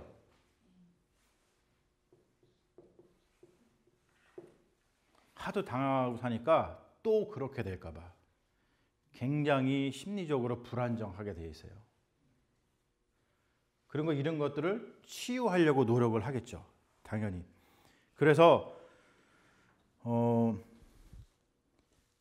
앵거는 과격할 수밖에 없고, 왜냐하면 앵거가 있으니까 막 과격한 행동을 하겠죠. 뭔가 자기를 어떻게 할 수 없으니까 이 어떠한 이 부끄러움 내지 어떠한 이 앵거를 어떻게 할 수 없으니까. 그래서 막 보면서 눈살을 찌푸리게 되고, 그리고 피어에서 소극적일 수밖에 없거나 또는 때로는 한심해 보일 수가 있어요. 근데 가해자 트라우마를 가지고 있는 사람의 쉐임하고 피해자 트라우마를 가지고 있는 사람의 쉐임은 좀 달라요. 그 차이는 우리가 좀 아시겠죠. 그건 되게 미묘한 건데 그 다를 수밖에 없어요. 그래서 보면은 이 한강 작품을 평가한 가디언지에서 이렇게 얘기했죠. 그의 소설, 한강의 소설, 단편 소설, 에세이 등은 가부장제, 폭력, 여기는 국가 폭력도 들어갑니다. 폭력, 슬픔, 인간성이라고 하는 주제를 다양하게 탐구했어요. 우리가 알다시피 그 한강의 작품이 노벨 문학상 받을 때 작품의 그 수상 소감에 그런 말 나와 있잖아요. 트라우마를 잘 표현했다. 역사의 트라우마, 다른 게 아니라 역사의 트라우마, 그렇죠? 그리고 나도 폭력의 문제, 인간성의 문제 이런 것들을 정말 섬세하게 시적인 언어로다가 썼다. 그래서 이걸 뽑았다. 그렇죠? 이 한강 작품에는 아주 철저하게 그 트라우마가 표현이 되어 있습니다. 그 트라우마는 피해자 트라우마예요. 그래서 이 인디펜던트지에서는 영국에 뭐라고 쓰냐면 그에게의 글쓰기는 일종의 순수한 충동이다. 그럴 수밖에 없어요. 이 트라우마를 표현해줘야 돼. 대부분 여러분 길티를 가지고 있는 가해자들은요, 그거 평생 어떻게 해요? 숨기고 살아요. 그런데 피해자들은 그거 숨길 수가 없어. 그게 어떠한 식으로 표출이 되게 되어 있어요. 네. 표출을 안 해주면 안 돼. 그게 한이니까. 그래서 표출해 주는 게 굉장히 중요합니다. 그러니까 이 한강은 그걸 해주는 거예요. 표출해 주는 거예요. 작품을 통해서. 이러한 폭력을 경험한 사람이 이런 마음을 가지고 이렇게 표출하는 거예요. 그러니까 그 이야기를 읽으면은 그 트라우마를 가진 사람들이 굉장히 위로를 받잖아요. 소년이 온다. 그거 5.18 민주항쟁 희생자 분들은 읽었을 때 막 눈물 흘리면서 봤다는 거 아니야. 제주 4.3 사건 작별하지 않는데도 그렇고. 채식주의자 읽으면 여성분들이 굉장히 공감하죠. 남성들은 공감이 안 돼. 지들이 가해자니까. 네? 그러니까 막 비판하지. 이상한 소리 하고. 그래서 이 작가에게 폭력의 편재성, 옴니프로센스, 폭력이 뭐 난무하잖아요. 뭐 그냥 우리 이 세상에 그거에 대해서 문제를 어린 시절부터 이제 고민했다 이렇게 썼다 이런 얘기를 하잖아요. 그래서 한강 작품에 흐르는 트라우마에 주목해서 읽어야 되는데 폭력에 희생당한 그 피해자의 트라우마를 표현을 했습니다. 가부장제, 채식주의자는 그 가부장제를 표현한 거예요. 그 트라우마를. 그리고 국가폭력, 소년이 온다. 그리고 작별하지 않는다 이런 것들. 그리고 나머지 작품들은 인간의 그 내면의 어두움 속에서 드러나는 폭력, 거기에 희생당하는 뭐 여러 가지 존재들, 그 인간의 어떤 문제들 이런 것들을 다 다룬 것들이죠. 그러니까 여러분 읽으실 때 그거에 주목해서 한번 읽어보세요. 그러면은 카타르시스가 일어납니다. 뭐냐면 그 폭력 때문에 내 마음에 트라우마가 있었었는데 한강이 풀어주는 그걸 통해 가지고 아 이게 뭐가 내가 하고 싶은 말을 해주는 거니까. 그렇죠. 이런 아주 놀라운 일이 거기에 벌어진다는 거예요. 그래서 채식주의자를 읽으면서 여러분 이상하게 읽는 사람이 있어요. 채식자를 읽으니까 채식이 좋으냐 안 좋으냐 이런 문제를 가지고서는 나 실제로 그런 글을 봤어요. 제가 심지어 그리스도인으로서 채식주의는 좋은가 그러면서 한강 작품을 까더라고. 그게 뭐 하는 짓인지 모르겠어요, 정말로. 거기다가 그리스도인을 좀 빼든지. 여러분, 채식주의자는 채식이 좋냐, 안 좋냐, 이런 얘기를 하는 게 전혀 아니에요. 이 트라우마 얘기하는 거예요, 지금. 가부장제 때문에. 거기서 아버지 그 주인공, 아버지가 영해, 그렇죠? 영해 아버지가 어떻게 해요? 채식 막 하고 고기 안 먹으려고 하니까 어떻게 해요? 폭력시잖아요. 막 왜 막 하면서 막 욕하면서 때리고 막 집어넣으려고 막 폭력을 계속 가하잖아요. 그거에 거부하는 거 아니야. 그걸 거부하면서 결국에는 어디로 가요? 거부하는 거의 끝이 뭐냐면은 안 먹는 거예요. 안 먹고 결국에는 병원에 가서 자기 자해를 막 하고 뭐 자살하고 막 그러잖아요. 그거는 저항인 거예요. 이 폭력에 대한 저항을 하는 거예요. 그렇게밖에 할 수 없는 거죠. 그러면서 그걸 보면서 마음 아파하면서 남자들 특히 그거 보면서 우리 남자들이 정말 잘해야지. 응? 여성들을 정말 힘들게 했구나. 이런 반성이 있어야 되는데 채식은 안 좋다. 채식이 좋은가 안 좋은가. 특별히 또 뭐 그리스도인은 채식을 해야 되는가. 근데 결론이 뭔지 알아요? 또 그리스도인은 하나님께서 모든 걸 다 먹으라고 우리에게 주셨기 때문에 그리스도인은 채식을 하지 않아도 된다. 이런 이상한 결론을 내는 거지. 여러분 지금 생각해도 우습죠? 되게 웃기잖아요. 이런 우스운 일이 실제로 기독교인들 사이에 벌어진단 말이에요. 성경을 가지고. 얼마나 우스운 신앙입니까? 예? 정말이에요? 예? 그런 기사가 있어요? 아니 그런 글을 내가 봤다고. 예. 답글이에요? 아니면 아니 실제로 글. 댓글이에요? 아니 글. 진짜로요? 예. 내가 보고 너무 웃겼어요. 댓글은 또 거기에 뭐 맞습니다, 아멘 뭐 이렇게 쓰신 분도 계시더라고. 다 제정신이 아닌 거죠. 내가 거기다가 한마디 쓰려다가 차마 내가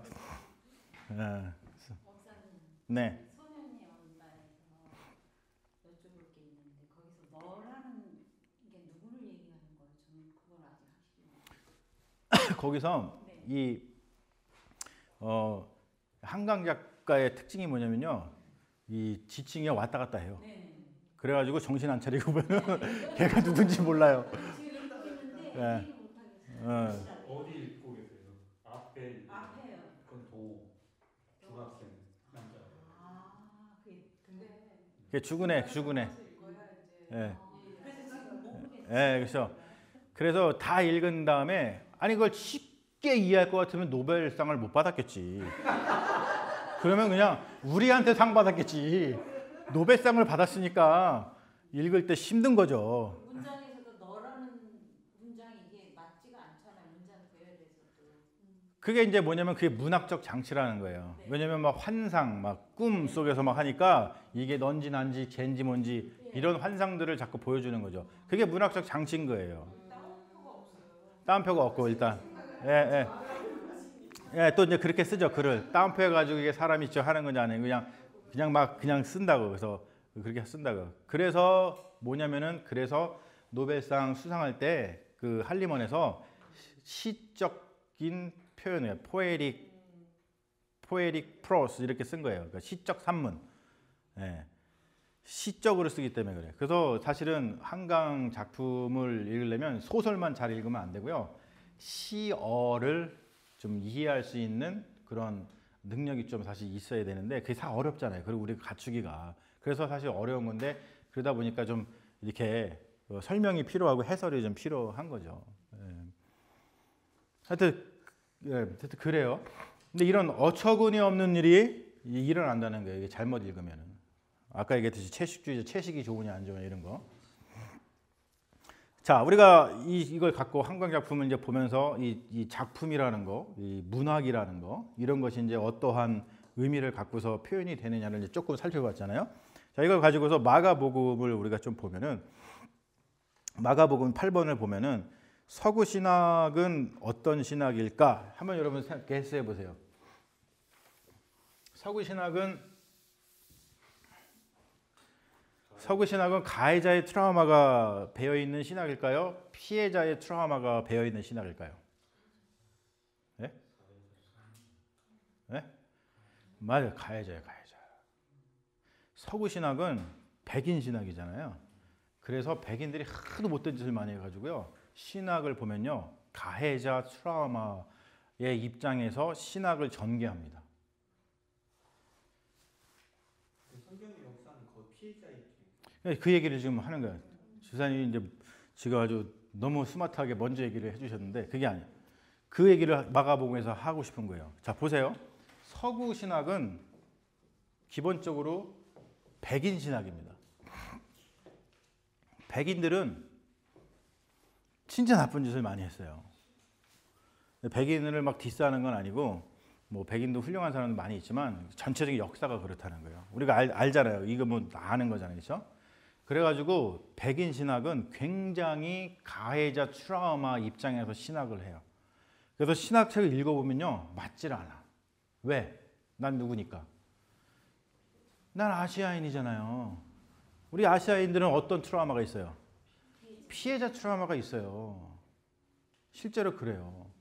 그래갖고 가해자 트라우마 입장에서 썼기 때문에 이 사람들의 레토릭의 핵심은 뭐냐면요. 갓을 표현하는데 어떤 갓이냐면 forgiveness 갓이에요. 죄 용서. 엄청납니다. 하나님 그러면 하나님은 다른 거 생각 안 해. 무조건 용서의 하나님이야. 왜요? 자기들이 가해자이기 때문에 하나님의 용서가 없으면은 살아갈 수가 없을 정도로 엄청난 폭력이 쌓여 있거든요. 자, 그러한 이 신학을 우리 아시아인들이 따라한다고 생각해 보세요. 그 맞아요? 안 맞아요. 그럼 아시안 중에서도 어떤 사람은 좋아할까요? 네? 일본. 지도자들. 그렇죠, 맞아요. 지도자들이 좋아하는 거예요. 부자들이 좋아하고 기득권자들이. 그래서 한국의 복음주의가 철저하게 가해자 트라우마에 바탕돼서 한 미국 신학이거든요.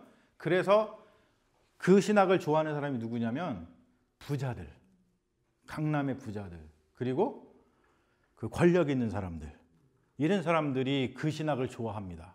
왜? 자기들이 못된 짓 하는데 때마침 아주 그냥 forgiveness, 하나님은 그냥 용서의 하나님이야. 예. 근데 우리는 그렇지 않잖아요.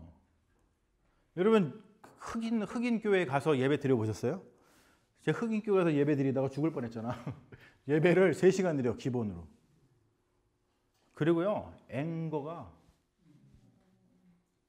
forgiveness? 이런 얘기 무슨 용서야? 어떻게 해야 돼? 가서 죽여야지. 막 이 죽일 놈들 막 앵거가 뭐 하나님은 forgiveness의 하나님이 아니에요. 하나님은 justice의 하나님이지. 그러면은 우리 한국 사람들은 어떤 하나님을 좋아할까요? 그렇죠. 위로의 하나님, 사랑의 하나님, 그리고 왜냐면은 우리 아시아인들한테는 뭐가 많냐면요. fear가 많습니다. 하도 약자로 살아가지고요. 어떻게 될까 봐. 그래서 아시아인들의 특징이 뭐냐면, 미국에서 살아가는 아시아인들의 특징이 뭐냐면, 이 뭔가 피해를 당해도 입 다물고 있어. 그렇죠. 왜? 또 더 큰일 당할까 봐. 그래서 신고를 안 해요. 신고 안 해요. 흑인 애들은 피해 당하면 어때요? 얘를 하도 해가지고 이제는 뭐 잃을 것도 없어. 그래가지고 막 폭력적으로 나오잖아요. 그래서 애들이 우발적으로 범죄를 하는 거예요. 근데 아시아인들은 와서 사실은 잃을 게 많아. 왜냐면 아시아인들도 열심히 해가지고 뭐 자식도 잘 돼야 되고 우리 남편도 잘 돼야 되고 나도 잘 돼야 되고 우리 재산도 지켜야 되고 그러니까 내가 조금 이게 뭔가 불만을 표시했다가 그거 뺏길까 봐 fear가 굉장히 심합니다. 그러니까 맨날 와서 우리가 제일 좋아하는 찬양이 이거잖아. 아무것도 두려워 말라 주 너의 하나님이 지켜주시네. 이런 찬양 좋아합니다. 실제로 그래요. 백인교회 가면 예배가 다 죄용서예요. 뭔 죄를 그렇게 지었는지. 특히 지금 제가 여기 1년 반 동안 같이 예배 드리잖아요. 깜짝 놀랐어요. 한 번도 안 빼놓고 다 죄용서. 와, 설교도 그렇고 예배 구성도 그렇고요. 그래요. 이게 차이라는 거예요. 그러니까 우리는 우리만의 어떠한 고유의 신학이 필요하고 성경의 말씀을 통해서 우리의 위로가 되는 걸 찾는 건 당연하다는 뜻입니다. 물론 그들을 이렇게 막 욕하는 건 아니고 뭐 성격이 다르다는 뜻이에요. 이게 엄청나게. 그래서 제가 지금 얘기했듯이 아시아, 아프리카 신학은 트라우마, 이 피해자 트라우마가 반영이 되는 신학일 수밖에 없고 그러한 예배, 또 그러한 설교, 뭐 그러한 찬양일 수밖에 없다는 것이죠. 근데 마가복음은 아까 이용현 선생님 잘 말씀드렸지만 마가복음은 명백하게 피해자 트라우마입니다. 왜냐하면 그 당시에 마가복음을 읽어보면 현 체제, 로마 제국의 폭력, 거기에 맞서는 신학이에요. 피해자 신학입니다. 그래서 새로운 체제에 대한 갈망, 하나님 나라의 평화 체제, 그리고 로마 폭력 체제에 온몸으로 저항하신 예수 그리스도. 그래서 그 폭력에 희생당한 예수 그리스도. 그래서 순환을 얘기하잖아요. 순환. 그 멜 깁슨이 그 만들었던 그 Passion of Christ 있죠. 여러분 발음 잘해야 돼요. Passion of Christ지 Fashion of Christ가 아니야. 예수님 패션 해봤자 뭐 빤스 하나 거치신 것밖에 더 있어요? 그게 아니라 순환, 그렇죠? Passion of Christ. 그거 보면은 마가복음이 그걸 얘기하는 거예요. 이 세상의 폭력에 맞서시는 예수 그리스도. 어떤 가해자의 폭력에 맞서는 피해자를 대변하시는 예수 그리스도. 그게 마가복음의 특징입니다. 그걸 통해서 읽어보면은 마가복음이 정말 다르게 다가오겠죠. 정말로. 그래서 우리가 보면은 이제 보수와 진보의 차이, 이거는 좀 정시 신학적인 얘기입니다만 보수와 진보의 차이를 제가 간략하게 가르쳐 드릴게요. 이게 정반합이 있는데, 자 보면은 정이 있으면 언제나 반이 있게 마련이에요. 자, 지배자가 있으면 누가 있어요? 피해자라 그러면 좀 너무 좀 그렇고 너무 좀 비참하고 저항하는 자라고, 저항자가 있다고 보십시오. 지배자가 있으면 저항하는 사람이 있게 마련입니다. 언제나 그래요. 이게 정의라 그러면 이게 반이에요. 그러면은 이 정의과 반이 어떻게 해가지고 새로운 세상 어떤 합을 이루어야 되잖아요. 그럴 때 보수 세력은 지배자가 반 저항 세력을 어떻게 할까요? 짓밟는 방식으로, 제압하는 형식으로다가 합을 이루려고 합니다. 그런데 진보는 어떻게 하냐면 진보는 반 저항자, 나를 반대하는 사람이다 할지라도 어떻게 해요? 끌어안는 형식으로다가 합을 이루려고 해요. 근데 예수님은 어떤 시기였어요? 예수님의 십자가는 뭐예요? 나를 반대하는 자를 십자가에 못 박았어요? 아니죠. 자기가 십자가에 못 박혔어요. 끌어안으시는 거죠. 그걸 갖다가 뭐라 그러냐면 사랑이라 그러는 거예요. 그래서 우리 그리스도인들은 세상을 살아가면서 나하고 좀 다른 생각을 가지고 나한테 뭔가 반대를 하는 사람이다 할지라도 그 사람을 갖다가 폭력으로 제압해 갖고 새로운 뭔가를 만들어 가려고 하는 게 아니고 그 사람하고 충분히 대화하고 충분히 그를 끌어안고 그렇게 해가지고 우리가 사랑으로 뭔가를 하는 게 그게 예수의 정신이라는 것을 우리가 이 마가복음에서 알 수 있는 겁니다. 여러분 잊지 마세요. 이게 되게 중요한 겁니다. 예. 지금 한국에서도 일어나는 정치 상황이라든지 여러분 미국에서 일어나는 정치 상황, 전 세계에서 일어나는 정치 상황을 한번 보세요. 이 보수적이고 기득권자들은 다 자기의 적을 어떻게 하려고 그럽니까? 다 제압하는 형식으로 뭔가를 하려고 그러죠. 자, 그러면 성경을 어떻게 읽어야 참 그리스도인이 되는가? 우리 이제 결론적으로 보면 뭐냐면 문학 비평을 해야 된다는 거예요. 이게. 언어는 현실을 포착을 해갖고 그 현실을 재구성하죠. 그래서 이것을 표현하기 위해서 여러 가지 문학 장치를 씁니다. 마지막 4쪽을 보시면. 그래서 문학은 시선이 있고 그리고 현실을 바라보는 시선, 역사를 바라보는 시선이 있고요. 그리고 그 역사, 현실을 해석을 합니다. 그리고 어떤 관점을 바라보고 그걸 가지고 재구성을 하죠. 뭔가 이게 잘못된 것이 무엇인지를 이렇게 드러나 보여주면서 그리고 어떠한 세상으로 가야 되는지 그걸 우리에게 미래지향적으로 보여주잖아요. 그래서 이 문학은 말하고 싶은 이야기가 분명히 거기에 있습니다. 그것을 위해서 문학 장치들을 쓰는 거예요. 좀 아까도 말씀드렸지만 그 소년이 온다에서도 헷갈리죠. 헷갈리는 그걸 통해서 말하고 싶은 게 있는 거예요. 이게 비현실적인 이야기가 벌어졌잖아요. 여러분, 비현실적인 이야기가 벌어졌는데 현실적으로 그거를 표현할 수 있어요? 없어요? 못 쓴다는 거예요. 비현실적으로 이걸 표현하는 거예요. 그래서 이게 넌지 난지 이게 구분이 안 되고 꿈꾸는 건지 생신지 모르게 하는 거예요. 그렇게밖에 위로가 안 되는 거죠. 그래서 언제든지 문학 작품은 그 문학 장치들을 통해 갖고 정말 말하고 싶은 게 있는 거예요. 그거를 잘 파악하는 게 중요하다는 것이죠. 성경은 최고의 문학이죠. 그래서 성경은 문학 비평으로 읽어야 되는 거예요. 문자적으로 읽으면 안 됩니다. 성경 저자가 말하고 싶은 것이 무엇인지를 문학 비평적으로 읽어야지만 잘 읽어낼 수 있어요. 그래야지만 성경을 자기의 입맛에 맞게 어뷰즈시키거나 왜곡시키지 않고 성경의 진실과 진리를 파악을 할 수 있습니다. 그래서 우리가 성경을 읽을 때는 문자적 읽기는 하지 말아야 되고요. 문자적 읽기를 해야 될 때도 있어요. 몇 군데. 하지만 전체적으로는 문학적 읽기를 해야 된다는 거예요. 그래서 문학적으로 진지하게 읽어나가다 보면 거기서 하나님 이런 말씀을 하시려고 이렇게 적으셨구나. 그걸 깨닫는 순간 우리가 복된 삶을 살야 되잖아요. 그래서 그렇구나. 이것이 정말 하나님이 우리에게 나에게 하고 싶은 말씀이시구나. 이런 거죠. 그래서 잠깐 여기 문자적 읽기와 문학적 읽기 간략한 예를 써놨습니다만 아까 얘기했습니다만 채식주의자 문자적 읽기는 그거예요. 야 채식이 좋은가 안 좋은가. 문자적으로 하는 거죠. 하지만 문학적으로 읽으면 아까 우리가 얘기했듯이 이 작품 컨텍스트에서 탄생을 했고 어떤 트라우마가 거기에 있고 그리고 그 작품이 우리에게 무엇을 얘기하고 있는지 벌써 질이 달라지죠. 그렇죠.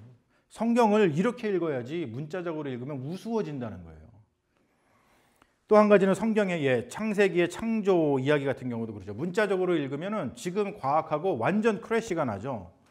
근데 그걸 문학적으로 읽으면은 정말 은혜롭습니다. 하나님께서 온 세상을 주관하시는구나. 이렇게 우리가 파악을 할 수 있는 건데 그게 아니라 하나님이 갑자기 뿅 창조해가지고 6일 동안 뿅 다 만들어가지고 하니까 과학의 어떤 진화론이라든지 지금 현대 과학과 계속 갈등을 일으키잖아요. 그 보수신앙은. 그리고 또 한 가지 진짜 보면은 여기 마태복음 같은 경우에 예수님이 이런 말씀 하셨잖아요. 마태복음 5장 29절에 만일 내 오른쪽 눈이 너로 실족하게 하거든 빼내어 버리라. 내 백체 중 하나가 없어지고 온몸이 지옥에 던져지지 않는 것이 유익하니라. 여기 계신 아내 여러분 남편분이 오른손으로 이상한 일을 하시면은 그거를 갖다가 칼로다가 잘라버리십시오. 말씀이 이렇게 써 있네. 여러분 그게 말씀이에요? 이 문자적 읽기죠, 그거는. 이 끔찍한 일이 벌어지잖아요. 실제로 이렇게 읽어가지고 어떤 종교 집단에서는 극단적으로 이런 거를 행했던 그런 그 이상한 집단도 있습니다. 그게 사이비죠. 사람들 희생시키는 겁니다. 문자적으로 읽어가지고. 하지만 문학적으로다가 접근을 하면 예수님이 이걸 과장해서 말씀하시는 거잖아요. 그래서 이렇게 죄 짓지 마라. 죄는 이렇게 무서운 거니까 그런 거 하지 말아라. 이렇게 어떤 경각심을 갖도록 어떤 과장법을 사용하고 하시는 문학적 읽기. 그걸 통해서 더 풍성한 의미를 우리가 말씀 속에서 가질 수 있는 거죠. 이런 게 성경은 다 이렇게 되어 있어요. 다 이렇게 문학적으로 우리에게 아주 풍성하고 깊은 이야기를 말하기 위해서 해준 건데 그거를 자꾸 문자적으로 읽다 보니까 엉뚱하게 채식주의자 아까 우리가 읽었던 것처럼 갑자기 채식주의자가 갑자기 채식이 좋은가 안 좋은가로 탈바꿈하는 거죠. 우습잖아요. 그렇죠. 이게 아니라는 것을 우리가 조금 알고 이 성경을 어떻게 읽어야 참 그리스도인이 되는가. 우리가 성경을 진지하게 그 문학 작품을 대하듯이 거기에 써 있는 어떤 장치들을 잘 이해하면서 진지하게 공부해가면서 잘 읽을 때 거기 안에 있는 하나님의 그 풍성한 말씀을 우리가 잘 알게 되고 그 받아서 아주 건전한, 아주 합리적인, 아주 좋은 신앙을 가진 멋진 신앙을 가진 그래서 세상 사람들한테 도움을 주고 희망이 되고 또 세상 사람들한테 야 나도 한번 이 신앙을 가져보고 싶어라고 하는 그런 마음을 가질 수 있는 그런 신앙을 가진 그리스도인이 될 거라고 믿습니다. 우리 그렇게 신앙생활하는 믿음의 자녀들 다 되었으면 좋겠습니다. 아멘. 질문 있으세요? 시간이 좀 많이 가가지고 그러면 조금 힘드셨죠? 아무튼 질문은 그러면 끝나고 나서 우리가 조금 이렇게 담소 나누면서 뭐 하기로 하고요. 시간이 많이 갔으니까 우리 기도하고 마치겠습니다. 아버지 감사합니다. 오늘 함께 모여서 우리 문학 비평과 마가복음 그리고 성경을 어떻게 읽어야지 참 그리스도인이 되는가라는 중요한 주제를 가지고 장시간 동안 말씀을 나눴습니다. 오늘 말씀 주님께서 성령으로 역사해 주셔서 우리 마음속에 자리 잡게 하시고 우리가 이 말씀을 통해서 더 좋은 신앙인, 건전한 신앙인, 세상에 정말로 희망이 되는 그런 신앙인이 되고 또 그러한 교회를 세워갈 수 있도록 역사해 주시옵소서. 주님께 모든 영광을 돌리며 예수 그리스도의 이름으로 기도합니다. 아멘. 감사합니다.